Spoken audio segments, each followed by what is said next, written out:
hoje o podcast está perigosíssimo, porque se antes a pessoa levava um vinho para o jantar, agora ela leva uma caneta e, dependendo da dose, nem vai pedir a sobremesa. Recebemos hoje o Dr. Marcelo Franco, que entende tudo de obesidade, reposição hormonal, medicina do esporte, joelho, ou seja, o homem literalmente conserta o corpo humano inteiro. E a gente vai falar também sobre o boom das canetas emagrecedoras, obsessão pelo corpo perfeito, gente que quer um tanquinho sem subir nenhuma escada, hormônios, academia, um joelho destruído por ego e, principalmente, até onde a saúde virou estética. Doutor, seja muito bem-vindo ao podcast. É um prazer estar aqui no podcast, né, com a Cassandra Bittencourt, né? Eu quero te agradecer o convite, né, e poder falar um pouquinho, dissertar um pouquinho sobre temas tão relevantes, né, e tão atuais, na verdade, do que está acontecendo hoje em dia. Muito obrigado. Sim, eu que agradeço. Doutor, vamos começar por um assunto que dominou desde o churrasco de família até os stories do Instagram, que seria o boom das canetas emagrecedoras. Me fala uma coisa, o que é mais eficiente? Ozempic ou o término de um relacionamento? Eu acho que em determinadas condições o término do relacionamento é bem... Você acha que emagrece mais? Sofrer por amor? Dependendo da situação, sim. A dor de cotovelo é terrível, né? Mas falando sobre as canetas, né, sobre as canetas emagrecedoras, é uma evolução, né, desde a liraglutida, semaglutida, tirzepatida que está aí, né, e o que ainda tem para vir, para acontecer, mas é inquestionável, né, hoje o resultado que essas canetas têm, que elas entregam como resultado e como elas conseguiram realmente revolucionar o tratamento da obesidade. Elas hoje são a primeira escolha no tratamento, né, dentro de uma gama vamos dizer assim, de opções que a gente tem para tratar, que não são só a caneta, mas ela é hoje uma das primeiras escolhas no tratamento, exatamente pela resposta que ela nos dá em relação ao tratamento da obesidade. Sim. As primeiras canetas, elas eram usadas para o tratamento de diabetes, né? Sim. E aí houve uma evolução na fórmula ou não, elas, na eficácia mesmo? Elas realmente foram trabalhados no sentido do tratamento da obesidade, do diabetes mellitus tipo 2. E o resultado com o emagrecimento também foi tudo muito previsível, foi acontecendo, e isso também passou a ter indicações para o tratamento da obesidade. E isso foi fato, é fato com os estudos que se mostram que você tem realmente tanto resultado no tratamento da diabetes como no tratamento da obesidade. E o que aconteceu em relação às canetas foi um resultado em relação exatamente à progressão com relação à obesidade. A liraglutida perdia 5, 7% de peso, a semaglutida em torno aí de 14, 16, hoje a tirzepatida, né, em torno aí de até 24% de perda de peso, 22, 24% de perda de peso. Então é um avanço mesmo. E isso não só na questão do tratamento da obesidade em si, mas do tratamento das síndromes metabólicas, né? Trata também, junto com diabetes, trata a hipertensão, trata a esteatose hepática, trata as dislipidemias, que são as alterações de colesterol. Então, uma gama de coisas que vem junto. Então, os efeitos são muito benéficos, né, em relação ao uso dessas canetas emagrecedoras. Muito bom. Você acha que as pessoas já têm essa consciência que a obesidade é de fato uma doença, ou você acha que eles ainda tratam como uma questão assim, de preguiça? Não, eu acho que não só um desconhecimento, mas também uma não aceitação.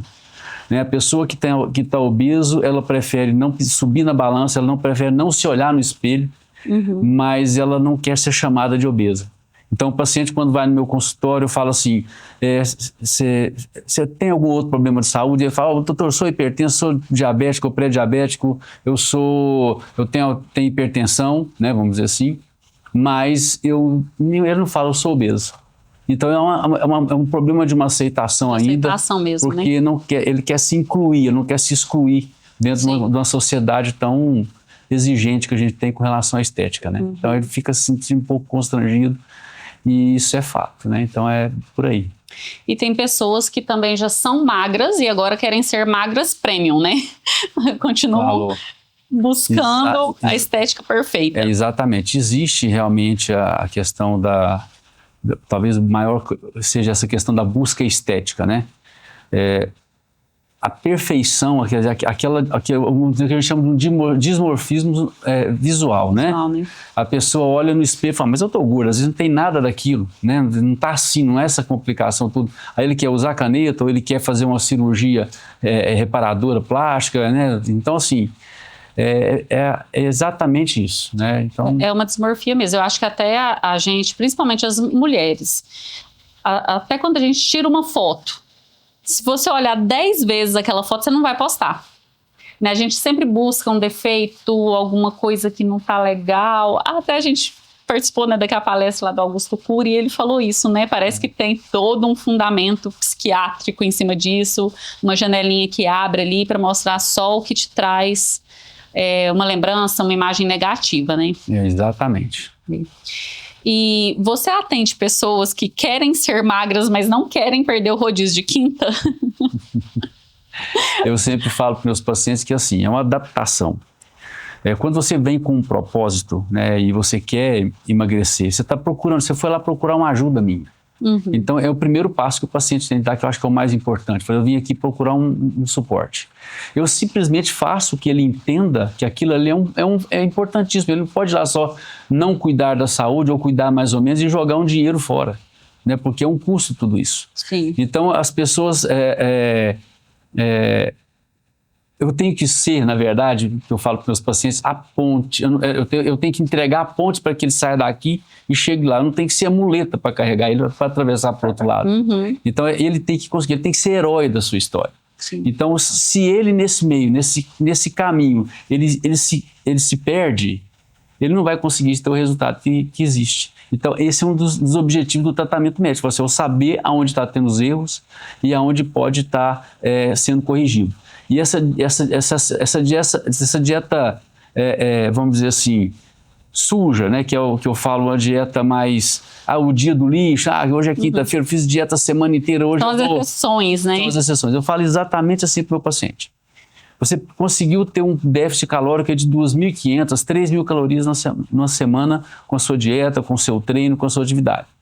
Aí ele vai lá e fala, hoje eu posso comer, porque eu fiz a dieta a semana inteira, eu como 3 pedaços de pizza e tomo 2 Coca-Cola. Você riscou aquilo que você fez na semana.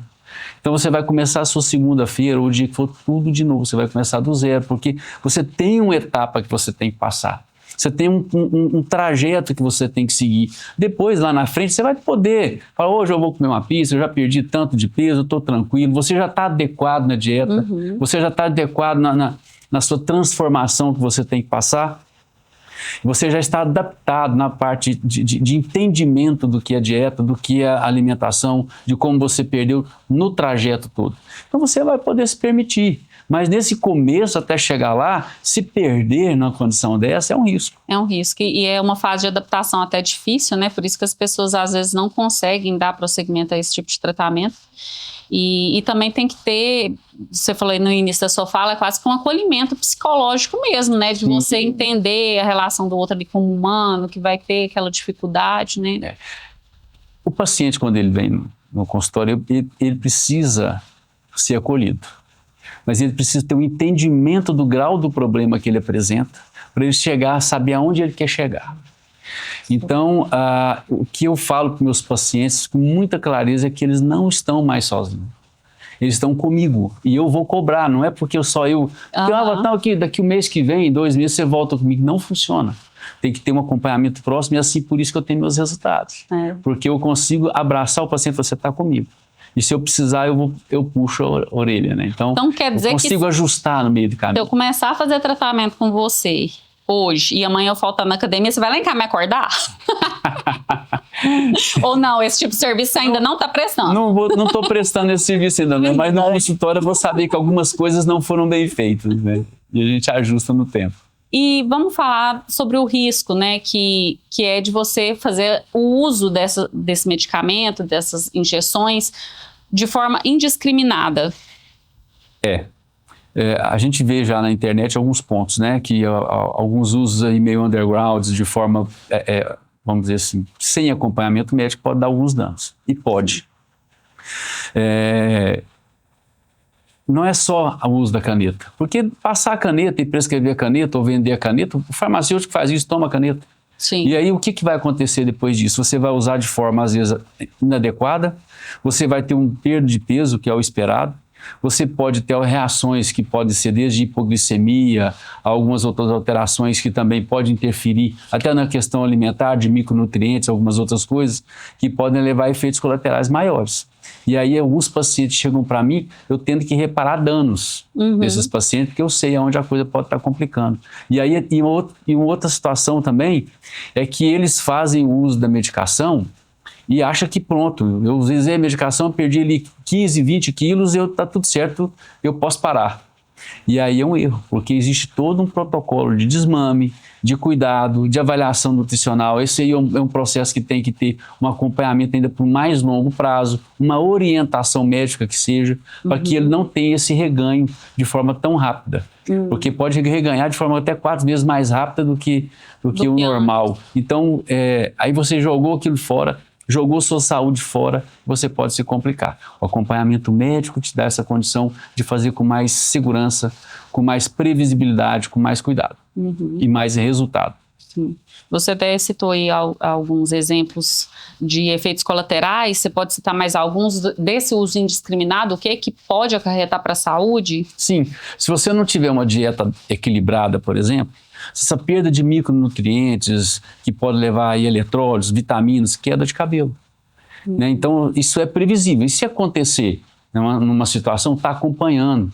Então, eu consigo corrigir, a gente consegue ver, porque o organismo vai fazer o seguinte, ele vai se identificar como, olha, eu estou perdendo muito peso, eu estou tendo um desgaste muito grande, eu preciso me preservar com aquilo que é de importância para o meu organismo. Para que ele vai se preocupar com cabelo, com unha, com algumas outras coisas? Então acaba se prejudicando isso. Então você fazendo acompanhamento, tendo a previsibilidade disso, você evita esses efeitos colaterais. Isso é um exemplo só. Então tem mais outras coisas que podem acontecer. A sarcopenia. Né? Sarcopenia pode acontecer, porque também o que você perde de peso, numa dieta normal, sem uma estruturação adequada, num ganho de força, no trabalho de atividade física, você perde aí em torno vou dar um exemplo, 10 quilos que se perde, 20 a 30% disso vai ser de músculo. Então você perde 7 de gordura, pode perder aí em torno de 2, 3 de músculo. E aí você, quando perde tudo isso de musculatura, quando você reganha esse peso, eu perdi aquele efeito sanfona, eu reganhei o peso, você ganha de gordura, o músculo ficou. Porque o músculo tem que ser construído. Então, numa dieta equilibrada, com tratamento, dieta, treino e o uso dessas incretinas, dessas canetas emagrecedoras, é que vão dar o resultado para que você não tenha um perda funcional e perda de músculo tão intensa. E a gente vê isso na prática. O paciente chega, às vezes, que a gente chama de falsa magra, né? Tá magra, mas a musculatura está muito menor. E às vezes você tem... também. Não, aí é uma dificuldade, você tem que convencer que o paciente precisa comer, precisa alimentar, precisa ganhar massa magra, para também depois iniciar um processo de emagrecimento com um pouco mais de qualidade. É difícil. Vamos falar um pouquinho agora sobre aquele projeto verão que a gente tenta fazer ali em 48 horas, né? Porque o brasileiro é um povo emocionado, né, doutor? Sim. Tipo assim, ele passa o ano inteiro abusando, comendo, bebendo, sedentário, aí faltando 20 dias pro verão, ele quer estar igual um atleta olímpico. Eu mesma, né? Semana retrasada, corri ali 3 quilômetros de manhã para entrar num vestido 4 horas da tarde. Sim. Você percebe um aumento assim, dessa ansiedade corporal pelas redes sociais? O que acontece, né? Perder peso, você consegue fazer uma perda de peso às vezes rápida. Tem um casamento para ir o mês que vem, você faz aquela dieta mais restritiva, você vai perder. Mas isso é uma coisa muito insustentável, realmente a chance de falha é muito grande. Agora, para você ficar com um shape legal, ter uma construção muscular boa, ter um processo aí de perda de peso com mais qualidade, eu falo que isso aí, na verdade, é uma maratona, não é uma corrida de 100 metros. Eu quero estar com um shape bom para o mês que vem, né? Agora eu quero estar bom para o carnaval. Não, só se for para o carnaval do ano que vem, porque desse já não dá mais. Então, mas para esse Popec dá tempo ainda. Olha, dá para construir um shape ainda bacana até para esse Popec. Tá perto, mas nem tanto. Então vou bater lá no consultório, hein, a semana. Sim. Você acha, então, que tem mesmo essa romantização, né, pelo shape perfeito? Tem. As pessoas hoje são muito vaidosas, né? É quase que uma pressão social também, né, que a gente enfrenta. Exatamente. E as mulheres, né, nesse universo mais feminino, a cobrança de vocês mesmos são muito intensas, né? Muito, ixi. É aquilo que eu falei, às vezes estão um pouquinho acima do peso, não quer nem subir na balança, não quer nem olhar no espelho, né? Então é uma situação, assim, bastante constrangedora para vocês.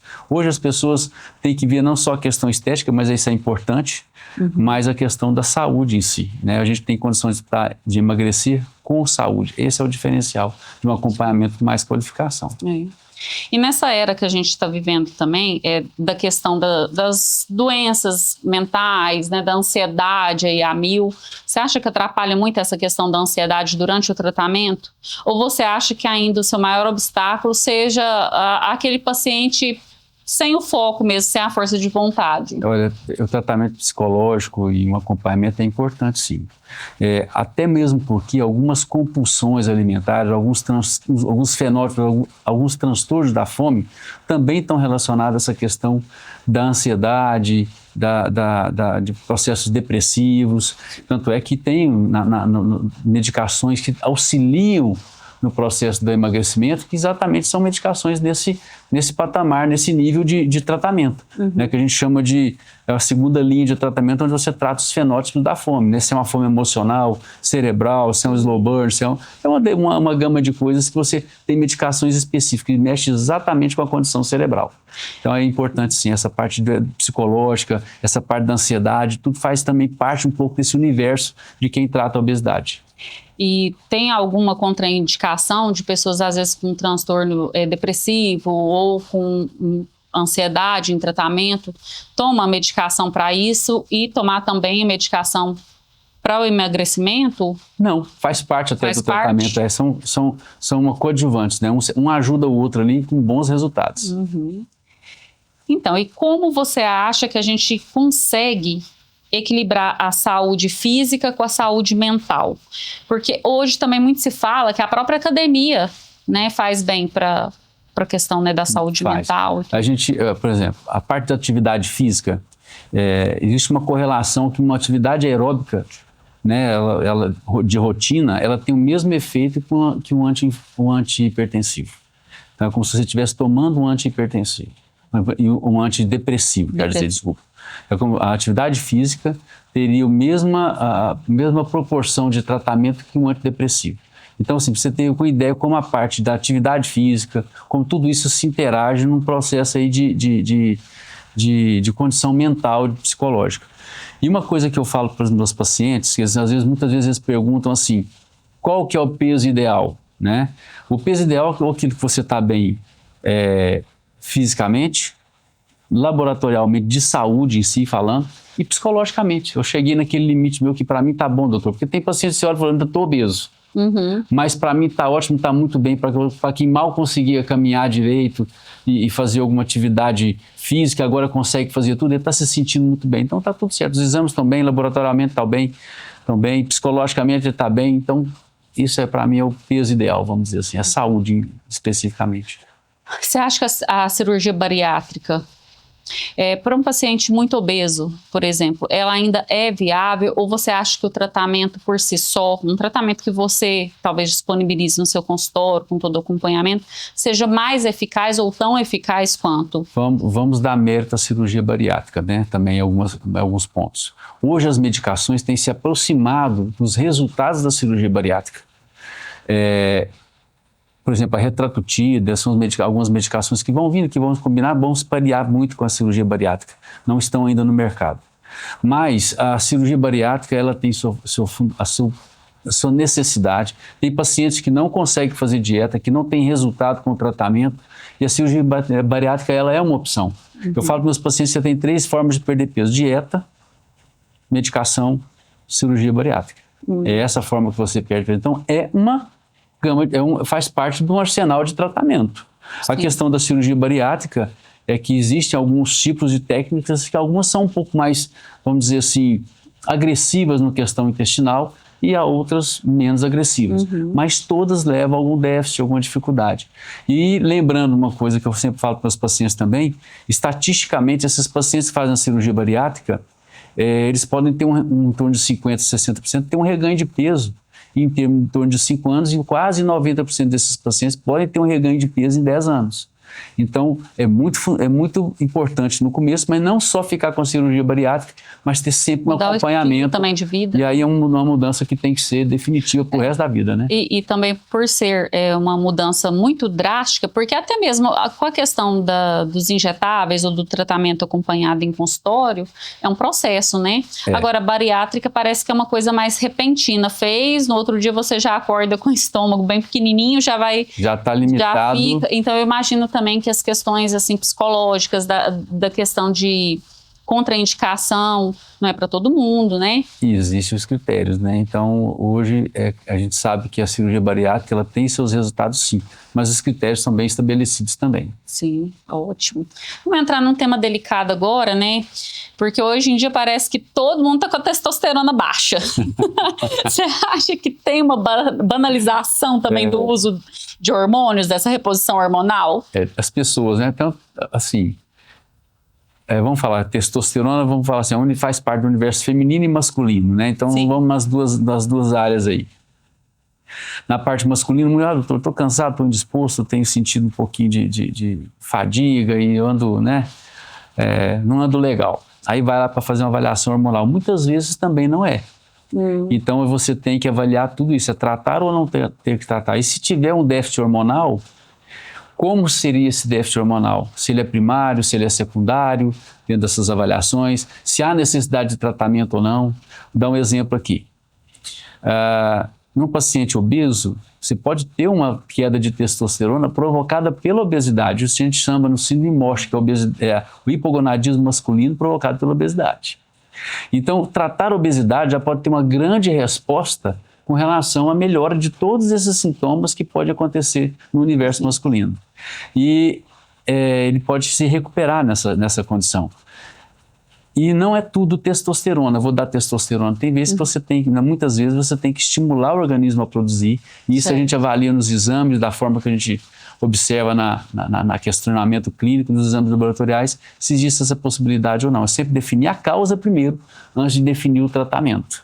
Então, mas assim, tem sim uma procura muito maior para a questão hormonal, né? A gente percebe que está tendo um cuidado maior com relação a isso. Tanto os homens como as mulheres, e com a reposição hormonal, principalmente pós-menopausa, ou nessa transição menopausal aí, nesse climatério, vamos dizer assim. Já trouxe um personal aqui que jurou de pé junto que mulher não precisa fazer reposição hormonal nunca. Eu falei, você não tem útero? Você não precisa da palpite. Eu vou questionar, né, vamos falar assim, porque o FDA americano, né, que é o Anvisa dos Estados Unidos do ano passado, exatamente tirou a tarja preta da reposição hormonal. Falou assim, olha, façam a reposição hormonal nas mulheres que os benefícios superam qualquer outra situação. As mulheres sabem o quanto sofrem com a reposição hormonal. E uma frase muito, muito comum no meu consultório é que as mulheres chegam assim, doutor, eu não sabia que eu estava ruim desse tanto. Agora, e aí, mas doutor, tem risco disso, daquilo e tudo é calculado, tudo é como é feito. Hoje os hormônios são bioidênticos, na verdade é isomolecular, que é o termo correto. E se existe o uso de progestina ou não, se os hormônios são estradiol e progesterona, que não vai aumentar, hoje os estudos mostram que não aumenta câncer de mama, não aumenta outra coisa. Aí a mulher entra numa outra situação. Ela não faz a reposição hormonal, às vezes o colega médico ou outra pessoa contraindica, né, que não pode fazer porque tem, às vezes, tem risco de câncer de mama, né, mas ele não fala que ela ganhar peso, ficar obesa pela pós-menopausa, por essa condição que pode acontecer, principalmente após a menopausa, aumenta em 24 a cada 1.000 mulheres o risco de câncer de mama. Então, ele prefere a mulher passar por todas essas complicações e privar ela da reposição hormonal. Hoje, eu acho que, na minha visão, é clara, privar a mulher da reposição hormonal, se ela não tiver nenhuma contraindicação, eu acho que isso aí é um descaso dentro da medicina hoje. Sim. E é possível que uma mulher faça uma reposição hormonal prévia antes de entrar no climatério? Ou não, tem que esperar? Sim, na verdade, o que acontece? Vamos pensar assim na menopausa. Menopausa é uma data de aniversário. Ela fala, estou há 1 ano sem menstruar. Pronto. O que acontece é que essas transformações vêm acontecendo muito antes. Essa perda hormonal, esse liga e desliga do ovário, essa questão de desequilíbrio hormonal vem muito antes. A mulher está sofrendo com fogacho, com cansaço, com indisposição, com distúrbio do sono, com aumento, com ganho de peso, com dificuldade de perder peso, com perda da proteção cardiovascular, com alterações às vezes da lubrificação vaginal, da queda de libido, de alterações geniturinárias graves e outras que podem ter. Então vem tudo isso acontecendo. Por que tem que esperar só a menopausa para que essa situação seja tratada? É uma condição clínica, você necessita ou não. Então você está numa condição que necessita, isso é hormonal, a gente indica o tratamento, mas com muito cuidado, com muita ressalva. A mulher ela tem que ser avaliada com muita lisura nesse processo, porque hormônio a gente fala o seguinte, o mínimo, o menos é mais. Então a gente tem que ter todo esse cuidado, esse traquejo aí. E cada caso é um caso, cada tratamento é um tratamento e a gente tem que ter todo esse zelo aí. Não precisa esperar a menopausa para acontecer. Ele pode acontecer antes e tem um jeitinho certo de fazer isso. O uso indiscriminado também é preocupante, né? Eu acho que... Porque a gente vê que as pessoas usam também indiscriminadamente não só a testosterona, né? Existem também outros tipos de hormônios, substâncias, por conta da academia, né? Hoje esse uso underground sem a necessidade absoluta não é legal. Eu tenho mulheres que eu trato, por exemplo, que estão com sarcopenia, né, um quadro grave, com perda de força muscular, com perda de massa magra, e músculo e força muscular, que, por exemplo, o uso terapêutico dos esteroides anabólicos, calculado na dose certinha, melhora muito essas mulheres. E, na verdade, assim, músculo é patrimônio. Então, como que você vai chegar com 70, com 80, com 90? Então, a gente tem que zelar sobre isso, tanto massa óssea como massa muscular. E hoje a gente tem condição de levar tudo isso com muito mais cuidado. Então, o uso do esteroide anabólico, o uso da testosterona, o uso disso aí tem que ser acompanhado, isso é medicação, isso tem que ser acompanhado com critério médico, com quem sabe trabalhar. Ótimo. E você já recebeu lá no seu consultório homens que fazem uma reposição de testosterona e no outro dia está se sentindo Cauã Raymond? Olha, eu vou te contar assim, se sentem muito bem, né? Mas assim, eu já tive pacientes que eu lembro de um paciente meu que eu olhava para ele na cadeira assim, ele ficava assim com aquela cabeça baixa e passava comigo, falei, cara, deixa eu usar seu hormônio.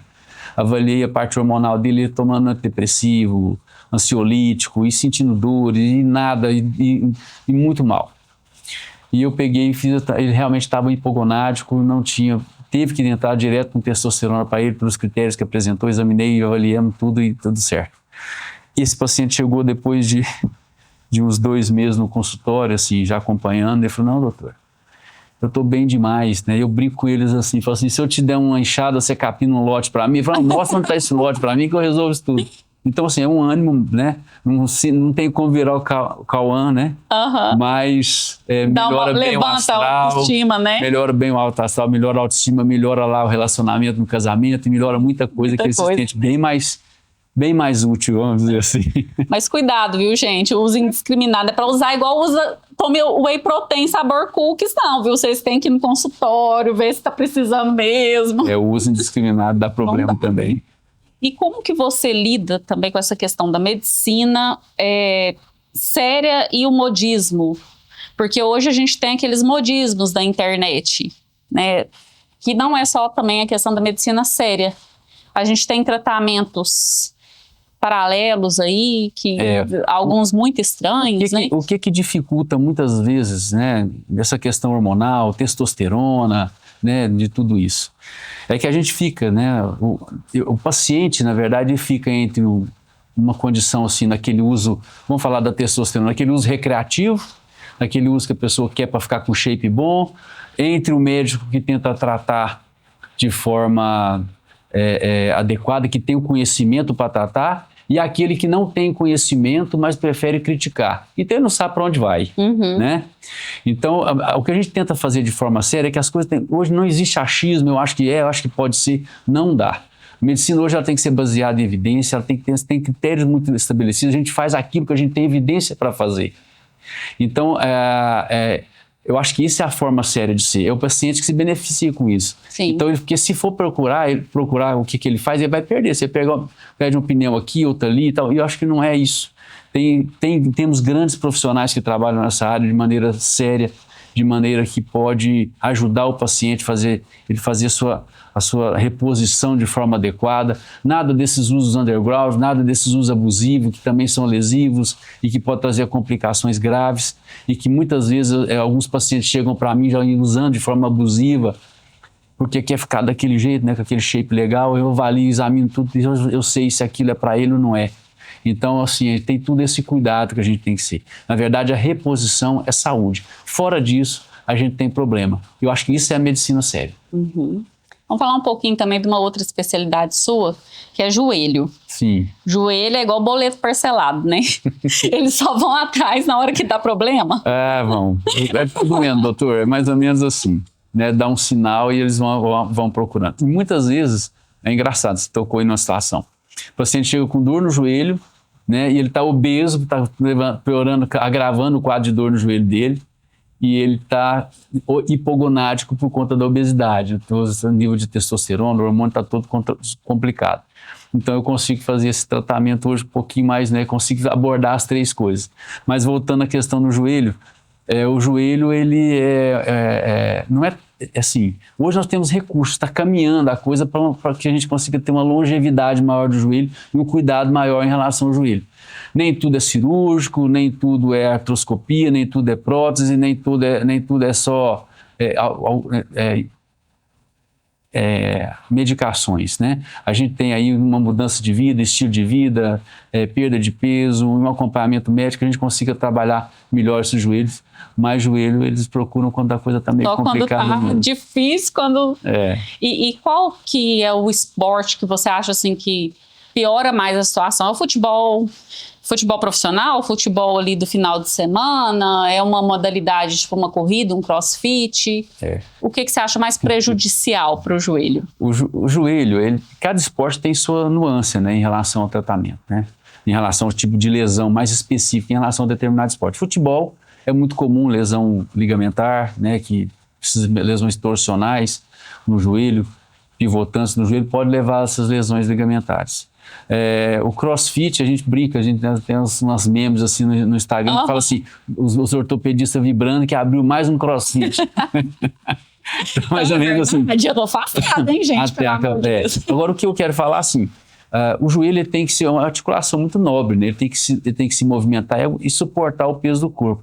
E o que ele suporta depende muito do movimento e em que condição ele está. Se você estiver sentado e for levantar, você faz em torno de 5 vezes o peso corporal de pressão em cima da patela. Sério? Então, se eu peso 100 quilos, eu vou levantar como se estivesse fazendo uma pressão de 500 quilos em cima do joelho. Então, perder peso, você perder 5 quilos, 6 quilos, já consegue ter um bom resultado em relação à dor. Você não tirou só 5 quilos de peso do seu joelho, você tirou em 25 quilos de peso de pressão no joelho. Tirou pressão Então você mesmo. começa a ter... tratar joelho não é uma coisa simples, é uma biomecânica bonita, mais complicada, mas que exige um bastante detalhe aí no tratamento. E tem também a questão do brasileiro aí na modalidade, né? Que às vezes é que ele não quer fazer esporte nenhum, quer ser só sedentário, tomando energético, comendo salgado. E o dia que vai enfrentar alguma atividade é a hora que dá errado, tem? Porque também precisa do condicionamento. O atleta de fim de semana está mais sujeito a lesões, né? Esse atleta geralmente é aquele que entra no futebol, ele nem faz o aquecimento, ele dá 3 pulinhos, a bola rola, ele já vai para trás, chega lá com estiramento muscular, lesão ligamentar, e contusões, estiramento, torções, e a situação assim vai. O atleta tem que ter mais condicionamento físico, ele tem que se adaptar àquele esporte que ele pratica mais. Então ele tem todo um trabalho para isso. Ele não precisa ser profissional, mas tem que ter um cuidado a mais. Eu tenho dificuldade de falar essa palavra, mas você vai me explicar um pouquinho, explicar para quem não sabe também o que é artroscopia, que é a sua especialidade também. Uma vez você comentou, né, que fez uma especialização, até ganhou prêmios. A artroscopia nada mais é que um procedimento cirúrgico. É uma técnica que você vai ter que fazer um tratamento invasivo no joelho. Seja ele para tratar uma cartilagem, um menisco, um ligamento. São técnicas que a gente utiliza nesse procedimento. Certo. A artroscopia nada mais é que uma ótica com uma luz que você coloca dentro do joelho, que as pessoas chamam isso de cirurgia laser, mas não é um laser, é uma luz para você enxergar lá dentro. Ah, entendi. Você coloca aquela ótica que você visualiza numa câmera e no outro portal, que na outro local que você fez a incisão cirúrgica, você vai usar como um portal instrumental. Você usa os aparelhos como se fosse a sua mão fazendo a cirurgia naquilo que precisa. Seja um reparo meniscal, seja uma sutura meniscal, seja uma lesão de cartilagem. Então você está trabalhando tudo isso dentro do joelho de uma forma menos invasiva. É o que a gente consegue fazer hoje com mais qualificação e com a melhor resposta em relação a resultados. Ótimo. Vamos fazer um ping-pong aqui, divertido. Vou falar alguma coisa, brincar de uma consulta sincerona. Eu que vou fazer a consulta com você agora. Vamos lá. Quem que mente mais? É o homem ou a mulher no consultório? Ah, o homem. O homem. É o homem. E o homem ainda leva a mulher, né? Ele fica... Ele consegue ir sozinho? Na maioria vai sozinho. Às vezes vai, né? Vai sozinho. Às vezes é a mulher que leva o homem também, né? Quando quer que leva a mulher, leva o homem. Acontece, né? Quem que sofre mais por estética? Homem ou mulher? A mulher. O pior paciente, o que pesquisa no Google ou o que viu no TikTok? Acho que os dois têm um problema, viu? Doutor Google, vou te contar, traz umas coisas pra gente de vez em quando que não é fácil. Chega lá e fala, doutor, eu já sei. Doutor Google, agora tem o IA, né? Também você tem lá, deixa eu procurar no IA. E aí você vai, só que deixa às vezes de explicar e eu conversar algumas situações, né? Então a gente acaba que contorna isso muito bem hoje. Já chega lá com o diagnóstico prontinho, não, né? Falta... Que é só receita. Exatamente, tem algumas pessoas que são por aí. E me fala uma frase bem típica que você escuta sempre lá no seu consultório. Eu acho que... Doutor, tá doendo aqui. Doutor, dói aqui, dói ali. Aqui. É por aí. E qual que é a maior ilusão fitness? Achar que você, em poucas semanas, você vai chegar no seu resultado.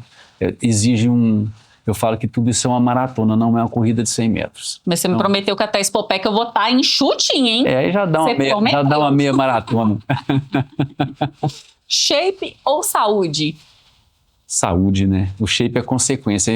Tanto é que quando eu trato meus pacientes da obesidade ou com sobrepeso, o shape vai vindo, vai acompanhando esse processo. Então é uma coisa que vem junto. Mas ali a gente está buscando muita saúde. Se focar só na estética, você corre risco de erros. Certo. Agora a pergunta mais importante de todas. Eu posso beber? Fazendo tratamento. Durante o tratamento não convém. Você escuta muito isso? Escuto. Posso tomar cerveja com esse remédio aqui? Aí eu falo exatamente sobre essa condição sobre o dia do lixo, né? Eu fiz a dieta toda, agora eu vou abusar um pouquinho esse final de semana. Então, meus pacientes têm muita consciência disso. Tanto é que, às vezes, eles dão uma escorregadinha, chegam com a consciência pesada, doutor, eu fiz isso. Não, tá tudo certo, vamos resolver isso aí. Vamos tirar esse atraso. É daqui pra frente. Porque hoje também todo mundo é especialista, né? O TikTok virou SUS e é isso. Se depender da internet, o café mata, o pão inflama, a fruta engorda, a água dá retenção... Virou um saco, né? Atender os pacientes, assim, que vão muito com essa visão do... Virou. Já pronta lá. E me fala outra coisa. A gente formou uma geração muito perigosa, né, na internet, que todo mundo hoje em dia assiste lá 3 Rios e já vira endocrinologista. Você acha que a internet atrapalha ou não, até ajuda alguns pacientes? Eu acho que a internet ela entrega uma situação assim de chamar atenção para uma condição. Para que desperte, às vezes, uma curiosidade, desperte uma preocupação que ele poderia ter. Com relação, ele percebe que de repente já está obeso, ele percebe que pode ter uma necessidade de tratar o seu joelho, né? E dentro de todas as áreas que eu estou falando, né? Possíveis. Mas ele tem uma situação perigosa que as pessoas hoje lê um post, lê 10 linhas e fala, eu me tornei como se fosse um especialista. Isso é uma visão errada. Então tem muito bons propósitos dentro do que entrega a rede social, mas ele tem esse outro lado das pessoas acharem que por aquilo ali já são suficientes para dar as suas opiniões, né? Sim. Às vezes a opinião do especialista, ainda vamos falar isso bem na área da medicina, acho que faz toda a diferença. O que você acha que diferencia um profissional sério, né, um especialista, daqueles charlatães mesmo da internet? Porque a gente sabe que tem médicos, não falando mal da classe, mas a gente sabe que tem médicos que às vezes não são tão fiéis, né, à sua profissão, estão ali mais para fazer... ter visualização, né, ter seu nome na internet, às vezes diagnosticam e medicam e dão sugestões e dependendo de quem está assistindo ali... Eu acho que